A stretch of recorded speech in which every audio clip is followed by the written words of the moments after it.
जय हिंद।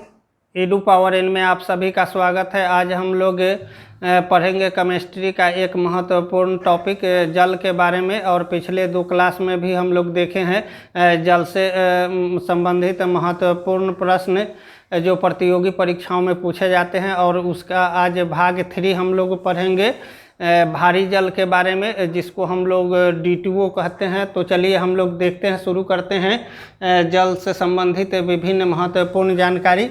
तो सबसे पहले हम लोग एक नॉर्मल कॉन्सेप्ट के तौर पर जल से संबंधित कुछ महत्वपूर्ण बातें जान लेते हैं और उसके बाद हम लोग शुरू करेंगे भारी जल D2O के बारे में। आज का ये महत्वपूर्ण टॉपिक है। तो हम लोग जानते हैं कि जल क्या है, एक अकार्बनिक यौगिक है जिसका रासायनिक सूत्र जो होते हैं H2O होते हैं और इसका pH जो होता है 7 होता है। इसकी बॉइलिंग पॉइंट जो होती है 100 डिग्री C होती है और ये 0 डिग्री पर पानी क्या होता है, बर्फ बन जाता है। और इसका अधिकतम घनत्व जो होता है 4 डिग्री पर होता है। इतना हम लोग जाने हैं। और जल को जो है रासायनिक दृष्टिकोण से उसको 4 भागों में बांटा गया है। इसके 4 प्रकार होते हैं।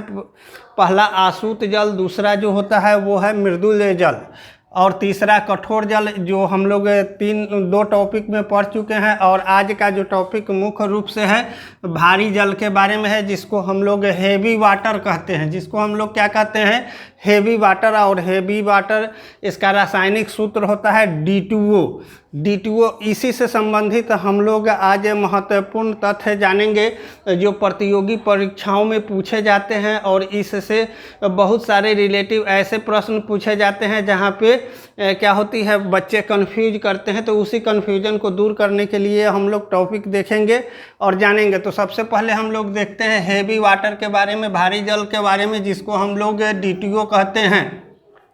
ये प्रश्न पूछे गए हैं कि भारी जल का रासायनिक सूत्र क्या होता है, तो D2O होता है। और ये होता है मुख्य रूप से ड्यूटेरियम ऑक्साइड। क्या होता है मुख्य रूप से, ये D2O को हम लोग क्या कहते हैं, ड्यूटेरियम ऑक्साइड। अब इस ड्यूटेरियम भारी जल जो होता है एक सामान्य जल की तरह ही होते हैं, लेकिन क्या होते हैं, इसके अनुभार अलग होते हैं। ऐसा नहीं है कि उसको का नेचर बिल्कुल ही भिन्न होता है, सामान्य जल के नेचर की तरह ही होते हैं, लेकिन उसके अनुभार जो होते हैं D2O का जो अनुभार होते हैं, जो भारी जल जिसको हम लोग कहते हैं, तो उसका अनुभार जो होता है क्या होता है, सामान्य जल की तुलना में थोड़ा सा अनुभार ज़्यादा होता है। सामान्य जल का जो अनुभार होता है वो है क्या है, 18 होता है। सामान्य जल का अनुभार 18 होता है, जबकि हेवी वाटर या भारी जल का अनुभार क्या होते हैं, 20 होते हैं। तो ये डिफरेंस है सामान्य जल और भारी जल में। क्या होते हैं, अनुभार के कारण ही इसको क्या किया जाता है, भारी जल कहा जाता है। अब हम लोग मुख्य रूप से देखेंगे कि D2O जो होता है ड्यूटेरियम ऑक्साइड होते हैं। ये पूछे जाते हैं प्रश्न, तो इस पर ध्यान देंगे आप लोग। अब हम लोग ये देखते हैं कि D2O का प्रयोग कहाँ हम लोग करते हैं, किस जगह पे, और इसका क्या उपयोग है।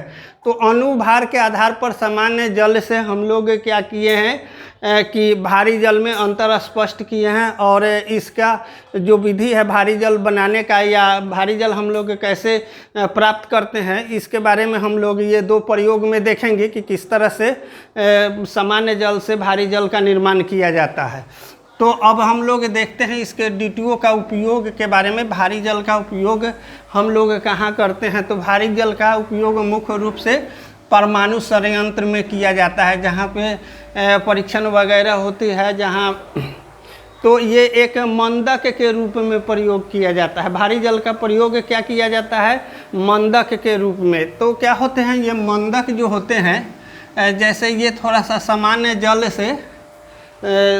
जल की तुलना में भारी जल जो होते हैं थोड़ा सा गाढ़ा होते हैं। लिक्विड जो उसका होता है वो थोड़ा सा गाढ़ा होता है। इस कारण से इसमें क्या होते हैं, जो आसानी से परमाणु मूवमेंट नहीं कर सकते हैं। जिस तरह से हम लोग देखते हैं कि सामान्य तौर पर आसानी से आदमी ऐसे खुले वातावरण में दौड़ सकता है, लेकिन पानी में दौड़ना थोड़ा सा कठिन होता है। और उससे भी ज़्यादा कठिन होगा जब गाढ़ा किसी द्रव में, कीचड़ में दौड़ना हो, तो वहाँ अधिक माने कठिनाई होगी। इस तरह से द्रव गाढ़ा होने के कारण से क्या होते हैं कि ये परमाणु षड्यंत्र में मंदक के रूप में क्या होते हैं, प्रयोग किए जाते हैं। अब इनके क्वथनांक पर हम लोग थोड़ा सा चर्चा करेंगे कि सामान्य जल की तुलना में इनका क्या क्वथनांक होता है। तो सामान्य जल का जो है ये क्वथनांक जो होता है सामान्य जल की तुलना में इनका क्वथनांक, भारी जल का क्वथनांक थोड़ा सा अधिक होता है। सामान्य जल का क्या होता है 100 डिग्री पर वो खौलने लगते हैं, बॉइलिंग पॉइंट होते हैं। और ये भारी जल का जो क्वथनांक होता है 101 डिग्री 101.24 डिग्री सेल्सियस पर ये क्या करते हैं, खौलना शुरू करते हैं। तो ये देखें प्रश्न पूछा जाता है कि भारी जल का क्वथनांक कितना होता है, तो हम लोग ध्यान रखेंगे कि 101.24 डिग्री सेल्सियस होता है।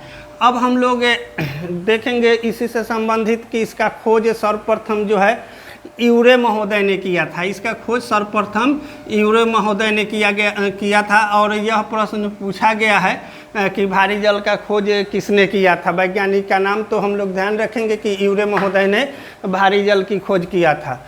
अब हम लोग देखेंगे कि जल के 6000 जो अणु होते हैं, 6000 लीटर अगर हम लोग जल को क्या करेंगे, जब गर्म करेंगे या उसका 6000 जल से हम लोग 1 लीटर जल भारी जल प्राप्त कर सकते हैं। 6000 लीटर जल में से, सामान्य जल में से 1 लीटर क्या कर सकते हैं, प्राप्त कर सकते हैं भारी जल। तो ये हेवी वाटर को हम लोग प्राप्त कर सकते हैं। यानी कि 6000 अणु में से 1 अणु जो होता है वह क्या होता है, भारी जल का होता है सामान्य तौर पर। तो ये भी पूछे जाते हैं कि भारी जल के अणु सामान्य जल में कितना पाया जाता है, तो 6000 अणु में 1 अणु जो होते हैं भारी जल के होते हैं। इसको हम लोग ध्यान रखेंगे।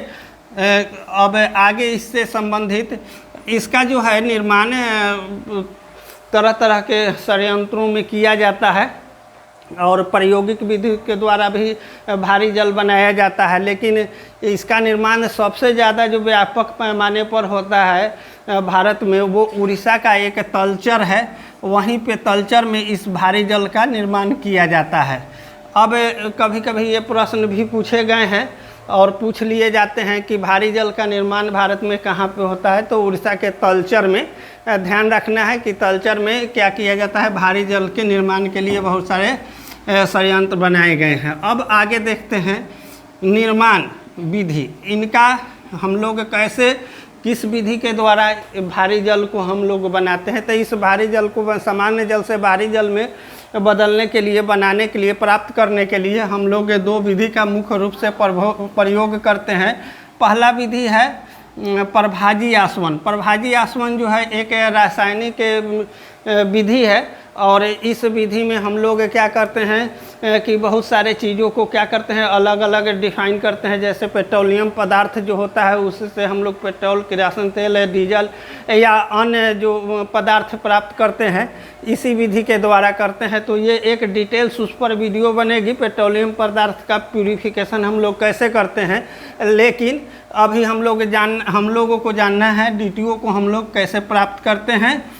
तो प्रभाजी आसवन में क्या है इसका प्रोसेस। और दूसरा जो मुख्य रूप से विधि है विद्युत अपघटन विधि। विद्युत अपघटन विधि के द्वारा भी सामान्य जल से क्या किया जाता है, भारी जल प्राप्त किया जाता है। अब हम लोग इन दोनों विधियों के बारे में थोड़ा सा चर्चा कर ले कि ये कैसे होती है। तो यहाँ एक आप देख रहे हैं ये प्रभाजी आसवन है का उपकरण है, प्रभाजी आसवन है। और इसमें क्या करते हैं, एक स्पिरिट लैंप पर एक बीकर में जब हम लोग जल डालते हैं और उसको गर्म करते हैं, और यहाँ ध्यान रहे कि गर्म जो करना है 100 डिग्री सेंटीग्रेड पर ही करना है। 100 डिग्री सेंटीग्रेड पर हम लोग जब जल को गर्म करेंगे तो ये क्या होंगे, इस बीकर से होते हुए जो सामान्य जल के अणु होंगे वो धीरे धीरे आकर यहाँ बाहर वो निकल जाएंगे।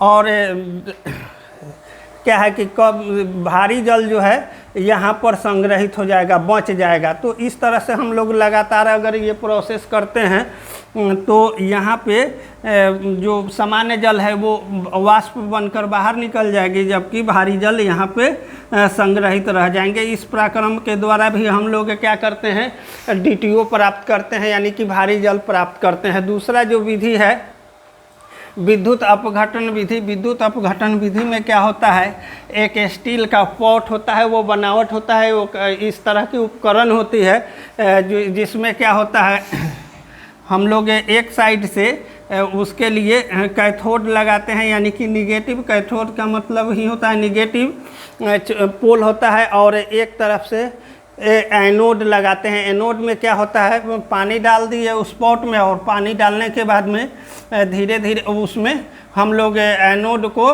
डाल दिए। जब एनोड को डालेंगे और उसमें जब बिजली धारा प्रवाहित करेंगे तो धारा प्रवाहित होने पर ये पानी धीरे धीरे क्या होगी, गर्म होने लगेगी, और गर्म होकर जो सामान्य जल होगी वो धीरे धीरे इस रास्ते से होकर वो बाहर निकल जाएगी, और जो यहाँ पे प्राप्त होंगे वो DTO प्राप्त हो जाएंगे। तो इस तरह से हम लोग विद्युत अपघटन विधि के द्वारा भी भारी जल को प्राप्त करते हैं। इस प्रकार आज जो जल से संबंधित 3 भाग में वीडियो बना है, ये तीनों भागों को आप लोग एक नज़र से देखिएगा, अच्छा से देखिएगा, तो इससे जो भी प्रश्न प्रतियोगी परीक्षाओं में पूछे जाते हैं उन प्रश्नों का आप हल आसानी से कर सकते हैं, गलत नहीं होगा। तो इस तरह से आज मेरे द्वारा दी गई जानकारी आप सभी को अच्छा लगा होगा, तो मेरे चैनल को लाइक शेयर सब्सक्राइब करेंगे। और तब तक के लिए जय हिंद, मिलेंगे अगले वीडियो में।